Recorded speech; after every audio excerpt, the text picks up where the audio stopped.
Hi, good morning. അപ്പോൾ നമ്മുടെ ഇന്നത്തെ റെസിപ്പി എന്ന് പറയുന്നത് ഒരു പായസമാണ് ട്ടോ. നമ്മുടെ ഏത്തപ്പഴം ഉപയോഗിച്ചുള്ള ഒരു പായസമാണ്. നമ്മൾ ഏത്തപ്പഴം ഉപയോഗിച്ച് ഇതിനു മുൻപ് ഏത്തപ്പഴം പായസം ഉണ്ടാക്കിയിട്ടുണ്ട്. പക്ഷേ അതിൽ കുറേ പേരുടെ കമന്റ്സ് വന്നിരുന്നു.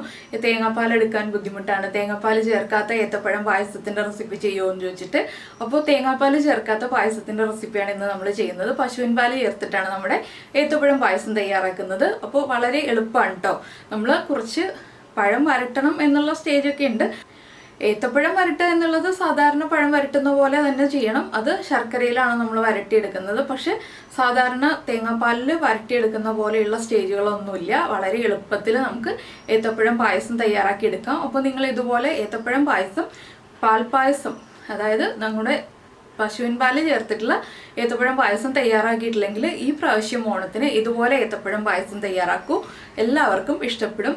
അതിൻ്റെ ടേസ്റ്റ് വ്യത്യാസങ്ങളൊന്നുമില്ല. തേങ്ങാപ്പാലിൻ്റെതായിട്ടുള്ള വ്യത്യാസമോ അതുപോലെ തന്നെ പശുവിൻ പാലിൻ്റെതായിട്ടുള്ള ടേസ്റ്റ് വ്യത്യാസമോ ഒന്നും ഉണ്ടാവില്ല കേട്ടോ. അത് രണ്ടും തമ്മിൽ നമുക്ക് തിരിച്ചറിയാൻ പറ്റില്ല. തേങ്ങാപ്പാലിൻ്റെ ടേസ്റ്റും പശുവിൻ പാലിൻ്റെ ടേസ്റ്റും തമ്മിലുള്ള വ്യത്യാസങ്ങളൊന്നും പെട്ടെന്ന് തന്നെ തിരിച്ചറിയാൻ പറ്റില്ല. അപ്പോൾ നമുക്ക് എങ്ങനെയാണ് നമ്മുടെ ഏത്തപ്പഴം പാൽ പായസം തയ്യാറാക്കുന്നത് നോക്കാം.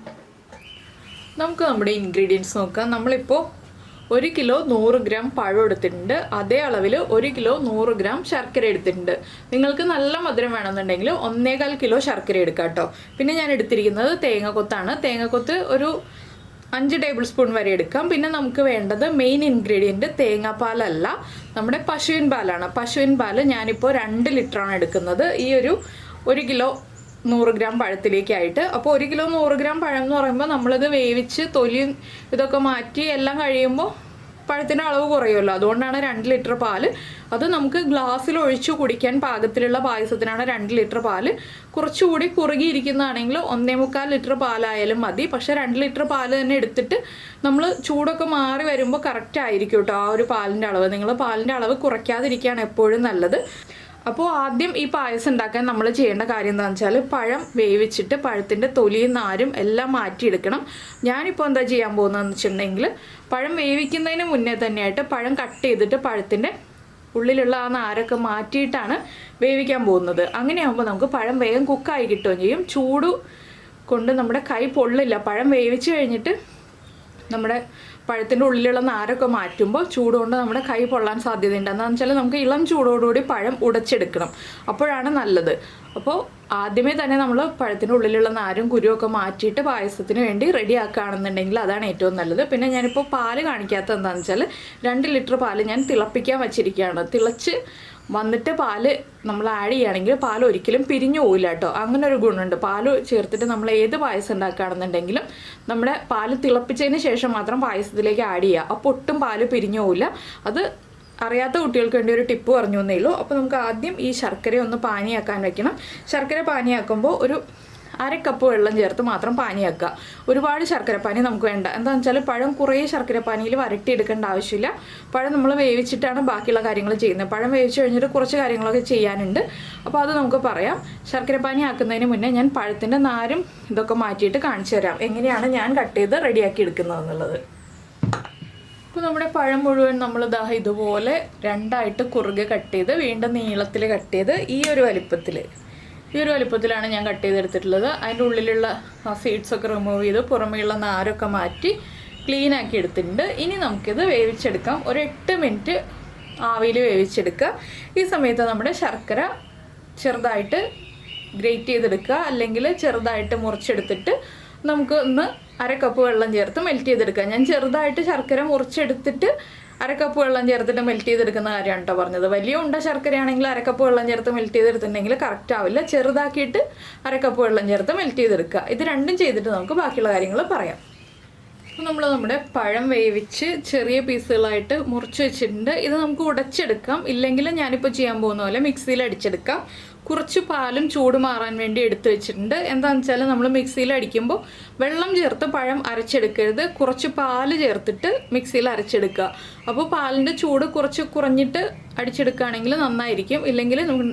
ഇല്ലെങ്കിൽ നമ്മുടെ മിക്സിയുടെ ജാറിൻ്റെ അടപ്പ് തുറന്നു പോകാൻ സാധ്യതയുണ്ട്. അതുകൊണ്ടാണ് നമ്മൾ ഇളം ചൂട് പാല് ചേർത്തിട്ട് അടിച്ചെടുക്കുക എന്ന് പറയുന്നത്.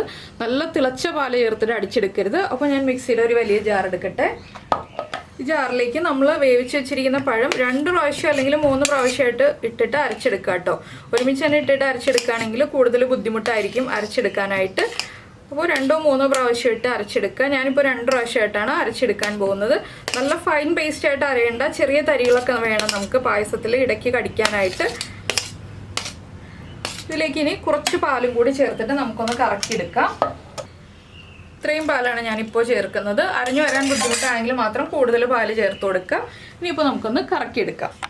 ഇപ്പോൾ ഇതാ നമ്മുടെ പഴം ഞാൻ ഇതുപോലെ അരച്ചെടുത്തിട്ടുണ്ട്. നന്നായിട്ട് അരഞ്ഞിട്ടില്ല കേട്ടോ. ഇതുപോലെ ഒരു പാത്രത്തിലേക്ക് മാറ്റി കാണിച്ചു തരാം. ഫൈൻ പേസ്റ്റ് ആയിട്ടല്ല അരച്ചത്. നമ്മൾ കൂടുതൽ പാല് ചേർക്കുകയാണെങ്കിൽ ഫൈൻ പേസ്റ്റ് ആയിട്ട് അരഞ്ഞു കിട്ടും. ഇതിപ്പോൾ ചെറിയ ചെറിയ തരികളുണ്ട്. ഇതുപോലെ നമുക്ക് ബാക്കിയുള്ള പഴവും കൂടി അരച്ചെടുക്കാം. ഇതിപ്പം ഡയറക്റ്റ് നമ്മൾ ഉരുളിയിലേക്ക് ചേർക്കരുത്. നെയ്യ് ചേർത്തിട്ട് വേണം നമുക്ക് ഇതൊന്ന് വരട്ടിയെടുക്കാനായിട്ട്. അപ്പോൾ ഞാൻ ബാക്കി പഴവും കൂടെ അരച്ചെടുക്കട്ടെ. അപ്പോൾ നമ്മുടെ ഉരുളി നന്നായിട്ട് ചൂടായി വന്നിട്ടുണ്ട്. ഞാൻ ഇതിലേക്കൊരു 3 ടേബിൾ സ്പൂൺ നെയ്യ് ചേർക്കുന്നുണ്ട്. എന്താണെന്ന് വെച്ചാൽ നമ്മുടെ പഴം ഒന്ന് വരട്ടിയെടുക്കാനാണ് നമ്മൾ ഇത്രയും നെയ്യ് ചേർക്കുന്നത്. ഇതിലേക്ക് നമ്മൾ അടിച്ചു വെച്ചിരിക്കുന്ന പഴം ചേർത്ത് കൊടുക്കുക.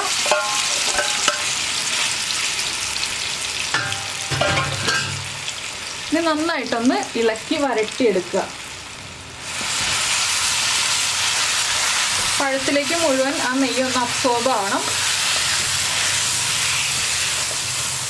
ഇത് നമുക്ക് പഴം നല്ല പഴുത്ത പഴം ഉണ്ടല്ലോ, നന്നായിട്ട് തൊലി കറുത്ത് പഴുത്ത പഴം, ആ പഴത്തിൽ ചെയ്യുകയാണെന്നുണ്ടെങ്കിൽ പഴം ഇതുപോലെ ചെറുതായിട്ട് അരിഞ്ഞെടുത്തിട്ട് വരട്ടിയെടുത്തിട്ട് ഈ പഴം വേവിക്കാതെ ഈ ഒരു പായസം ഉണ്ടാക്കാം. പക്ഷെ അത് കുറേ സമയം എടുക്കുന്നൊരു പ്രോസസ്സാണ്. അതുകൊണ്ടാണ് ഞാൻ പഴം വേവിച്ചിട്ട് ഈ ഒരു പായസം ഉണ്ടാക്കുന്ന രീതി കാണിച്ചു തരുന്നത്. നമുക്ക് എളുപ്പം പഴം വേവിച്ചിട്ട് ചെയ്യുന്നതാണ്.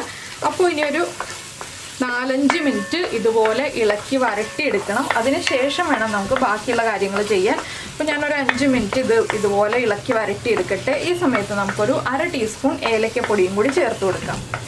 ഞാനിതിപ്പോൾ ഏലക്കയും പഞ്ചസാരയും ചേർത്ത് പൊടിച്ചു വെച്ചിരിക്കുന്നതാണ്. അത് നമുക്ക് ചേർത്തിട്ട് നന്നായിട്ട് ഇളക്കി കൊടുക്കാം. ഈ ഒരു സ്റ്റേജിൽ ഏലക്കപ്പൊടി ചേർക്കുകയാണെങ്കിൽ നല്ലത് തന്നെയാണ്. അപ്പോൾ ഞാൻ 5 മിനിറ്റ് കഴിഞ്ഞിട്ട് നമുക്ക് ബാക്കിയുള്ള കാര്യങ്ങൾ പറയാം കേട്ടോ, എന്തൊക്കെയാണ് ചേർക്കേണ്ടതെന്ന്. ഇപ്പോൾ നമ്മുടെ പഴത്തിൻ്റെ മിക്സ് നമ്മൾ നന്നായിട്ട് വരട്ടിയെടുത്തിട്ടുണ്ട്. കണ്ടോ, ഇതുപോലെ ഉരുളിയിൽ നിന്ന് വിട്ട് വരുന്ന പാകത്തിൽ വരട്ടിയെടുക്കുക. ഇനി നമുക്കിതിലേക്ക് ശർക്കരപ്പാനി ചേർക്കാം. ഇനി ശർക്കരപ്പാനി ചേർത്ത് നന്നായിട്ടൊന്ന് ഇളക്കി മിക്സ് ചെയ്യുക. പഴത്തിലേക്ക് ശർക്കരപ്പാനി നന്നായിട്ട് ഇളക്കി മിക്സ് ചെയ്ത് പിടിപ്പിക്കുക. പഴവും ശർക്കരപ്പാനിയും നന്നായിട്ട് മിക്സ് ആവണം. അതുവരെ നമ്മളൊന്ന് ഇളക്കി, അതുപോലെ തന്നെ ശർക്കരപ്പാനി കുറുകി വരുന്നത് വരെ, പഴവുമായി ചേർന്ന് കുറുകി വരുന്നത് വരെ ഇളക്കി മിക്സ് ചെയ്തുകൊണ്ടിരിക്കുക. കുറുകി മിക്സ് ആയി വരുമ്പോൾ പിന്നെ ഇളക്കണ്ട കേട്ടോ, ഇടയ്ക്ക് ഇളക്കി കൊടുത്താൽ മതി. ഇപ്പോൾ നമ്മൾ കുറച്ച് സമയം കണ്ടിന്യൂസ് ആയിട്ട് ഇളക്കി കൊടുക്കുക, ഈ പഴമൊന്ന് മിക്സ് ആയി വരുന്നത് വരെ. അതിനുശേഷം കുറുകി വരുന്നത് വരെ ഇടയ്ക്ക് ഇളക്കി കൊടുക്കുക. ഇത്രയേ ഉള്ളൂ നമ്മുടെ ഈ ഒരു സ്റ്റേജ്. അത് കഴിഞ്ഞിട്ട് നമുക്ക് ബാക്കിയുള്ള കാര്യങ്ങൾ ചെയ്യാം. അപ്പോൾ ഇനി ഇതൊന്ന് മിക്സ് ആയി വരട്ടെ. ഇപ്പോൾ നമ്മുടെ പായസം ശർക്കരപ്പാനിയിൽ നന്നായിട്ട് കുറുകി വന്നിട്ടുണ്ട്. ഇത്രയും മതി. ഈ ഒരു സ്റ്റേജ് ആകുമ്പോൾ നമ്മൾ ഫ്ലെയിം കുറച്ചിട്ട് നമ്മൾ തിളപ്പിച്ച് വെച്ചിരിക്കുന്ന പാല് ചേർത്ത് കൊടുക്കുക. പാല് ചേർത്തിട്ട് നന്നായിട്ട് മിക്സ് ചെയ്യുക കേട്ടോ. അപ്പോൾ മുഴുവൻ പാലും ഒരുമിച്ച് തന്നെ ചേർക്കേണ്ട, കുറച്ച് പാലും ബാക്കി വയ്ക്കുക. ഇനി നന്നായിട്ടൊന്ന് മിക്സ് ചെയ്യുക. തിളച്ച പാലായതുകൊണ്ട് തന്നെ വേഗം തിളച്ച് വന്നോളും. പാല് ചേർത്ത് മിക്സ് ചെയ്തിട്ട് നിങ്ങൾക്ക് ആവശ്യമായ കൺസിസ്റ്റൻസി നോക്കുക, എത്ര ലൂസായ പായസം വേണം എന്നുള്ളതനുസരിച്ച്. ഞാനിപ്പോൾ കുറച്ചുകൂടി പാല് ചേർക്കും കേട്ടോ. ഇതൊന്ന് ഇളക്കി മിക്സ് ചെയ്തിട്ട് കുറച്ചുകൂടി പാല് ചേർക്കും. അപ്പോൾ ഞാൻ കുറച്ചുകൂടി പാല് ചേർത്ത് ഒന്നുകൂടി ഒന്ന് ഇളക്കി മിക്സ് ചെയ്യാൻ പോവാണ്. അപ്പോൾ നമ്മൾ പാല് തിളപ്പിച്ച് വെക്കുകയാണെങ്കിലുള്ള ഗുണം ഇതാണ്. അപ്പോൾ നമ്മുടെ പാല് പിരിഞ്ഞു പോവാതിരിക്കും. ഇല്ലാതെ നിങ്ങൾ ഇതുപോലെ പാല് ചേർത്ത് വരുമ്പോഴാണ് ചിലപ്പോൾ പിരിഞ്ഞു പോകാൻ സാധ്യതയുള്ളത്. ശർക്കരയും പഴമൊക്കെ ആണല്ലോ. അപ്പോൾ ഈ പാല് തിളയ്ക്കുന്നതിൻ്റെ കൂടെ തന്നെ നമുക്കിനി ഒരു 1/2 ടീസ്പൂണും കൂടി അല്ലെങ്കിൽ 3/4 ടീസ്പൂണും കൂടി നമ്മുടെ ടേസ്റ്റിനനുസരിച്ച്, ഞാനിപ്പോൾ ഒരു 3/4 ടീസ്പൂണാണ് ചേർക്കുന്നത്. ആദ്യം നമ്മൾ 1/2 ടീസ്പൂണാണ് ചേർത്തത് ഏലക്കപ്പൊടി. ഇപ്പോൾ ഒരു 3/4 ടീസ്പൂണും കൂടി ഏലക്കപ്പൊടി ചേർത്ത് കൊടുക്കുന്നുണ്ട്. ഇതും കൂടി ചേർത്തിട്ട് വീണ്ടും നന്നായിട്ട് ഇളക്കി ഒരു തിള വരുന്നത് വരെ ഇളക്കി കൊടുക്കുക. അപ്പോൾ നമ്മുടെ തേങ്ങാപ്പാൽ ചേർത്തിട്ടുള്ള പായസത്തിനേക്കാൾ വളരെ എളുപ്പത്തിൽ ഈ ഒരു പായസം തയ്യാറാവും. ഇതിന് ചൂട് മാറി വരുമ്പോൾ ഒന്ന് കുറുകി വരും കേട്ടോ.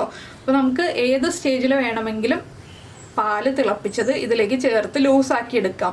അതുകൊണ്ട് കുഴപ്പമൊന്നുമില്ല. നമ്മൾ തേങ്ങാപ്പാൽ ചേർത്ത പായസം പോലെയല്ല, പശുവിൻ പാല് ചേർത്ത പായസം എപ്പോൾ വേണമെങ്കിലും ചൂട് കംപ്ലീറ്റ് മാറിയിട്ടാണെങ്കിലും ഇളം ചൂട് പാല് ചേർത്ത് നമുക്ക് ലൂസാക്കി എടുക്കാം. പായസം കുറുകി പോയി എന്ന് വെച്ചിട്ട് ടെൻഷൻ ആവുമൊന്നും വേണ്ട. അപ്പോൾ നിങ്ങൾക്ക് ഈ ഒരു റെസിപ്പി ഇഷ്ടമായി എന്നുണ്ടെങ്കിൽ നമ്മുടെ ചാനലിൻ്റെ താഴെയുള്ള ആ ഒരു സബ്സ്ക്രൈബ് ബട്ടൺ ഒന്ന് ക്ലിക്ക് ചെയ്തൊന്ന് സബ്സ്ക്രൈബ് ചെയ്തേക്കണം, ഇതുവരെ സബ്സ്ക്രൈബ് ചെയ്തിട്ടില്ല എന്നുണ്ടെങ്കിൽ.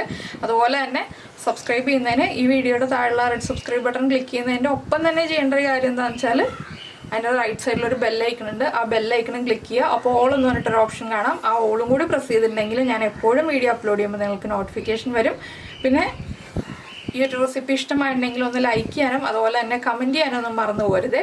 ഇതൊന്ന് തിളയ്ക്കട്ടെ, നമുക്കിനി ഇതിൽ വറവിടാനുള്ള കാര്യങ്ങൾ നോക്കാം.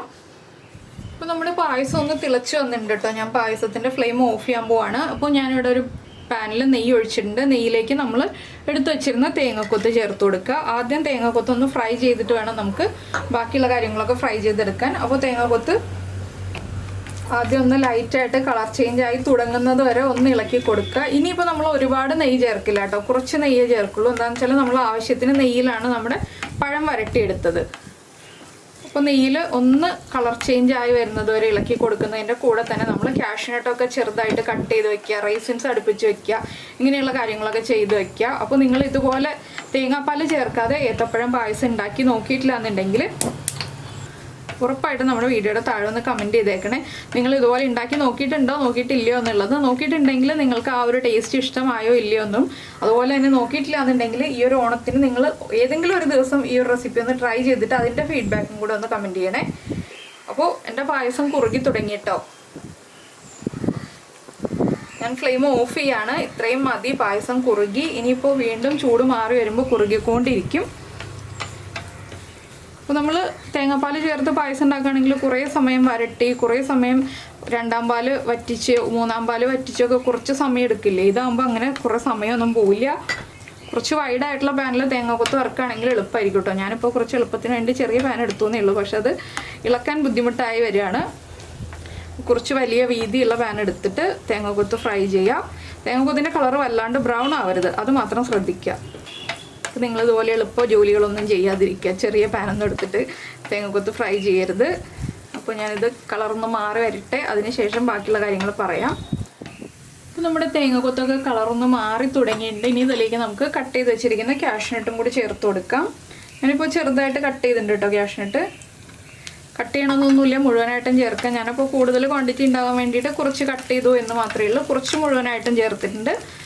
അപ്പോൾ കാഷ്യൂനട്ടും കൂടി ചേർത്ത് ഇളക്കി തുടങ്ങുമ്പോൾ തന്നെ നമുക്കിതിലേക്ക് റൈസിൻസും കൂടി ആഡ് ചെയ്യാം. എല്ലാം ചേർത്ത് നന്നായിട്ട് ഇളക്കി മിക്സ് ചെയ്യാം. ഇനി റൈസിൻസൊക്കെ ഒന്ന് വീർത്ത് വന്ന് കാഷ്യൂനട്ടിൻ്റെ കളറ് മാറി വരുമ്പോൾ നമുക്ക് നമ്മുടെ പായസത്തിലേക്ക് ഇത് ചേർത്ത് കൊടുക്കാം. ഇപ്പോൾ നമ്മുടെ കാഷ്യൂനട്ടും റൈസിൻസും എല്ലാം റെഡിയായി വന്നിട്ടുണ്ട്. ഇനി നമുക്കിത് പായസത്തിലേക്ക് ചേർക്കാം. അപ്പോൾ നമ്മുടെ പായസം ദാ കുറുകി റെഡിയായി വന്നിട്ടുണ്ട്. ഇതിലേക്ക് നമ്മൾ റെഡിയാക്കി വെച്ചിരിക്കുന്ന തേങ്ങാക്കൊത്ത്, കാഷ്യൂനട്ട് എല്ലാം ചേർത്തിട്ടുണ്ട്. ഇനി നന്നായിട്ടൊന്ന് ഇളക്കി മിക്സ് ചെയ്യുക. അതിനുശേഷം ഇളം ചൂടോടുകൂടി കഴിക്കുക. ഇത്രയേ ഉള്ളൂ നമ്മുടെ പായസത്തിൻ്റെ പരിപാടി. അപ്പോൾ എല്ലാവരും ഉണ്ടാക്കി കഴിച്ചിട്ട് നിങ്ങളുടെ അഭിപ്രായങ്ങളൊക്കെ പറയുക. അതുപോലെ തന്നെ നിങ്ങൾക്ക് ഇഷ്ടമായോ എന്നുള്ളത് ഒന്ന് ലൈക്ക് ചെയ്യാനും മറന്നു പോരുത് കേട്ടോ. ഇഷ്ടമായിട്ടുണ്ടെങ്കിൽ ഒന്ന് ലൈക്ക് ചെയ്തേക്കണേ. അപ്പോൾ എല്ലാവർക്കും ഈ റെസിപ്പി ഇഷ്ടമായിട്ടുണ്ടാവുമെന്ന് ഞാൻ വിചാരിക്കുന്നു. നമുക്ക് നമ്മുടെ അടുത്ത റെസിപ്പിയുമായിട്ട് വീണ്ടും കാണാം.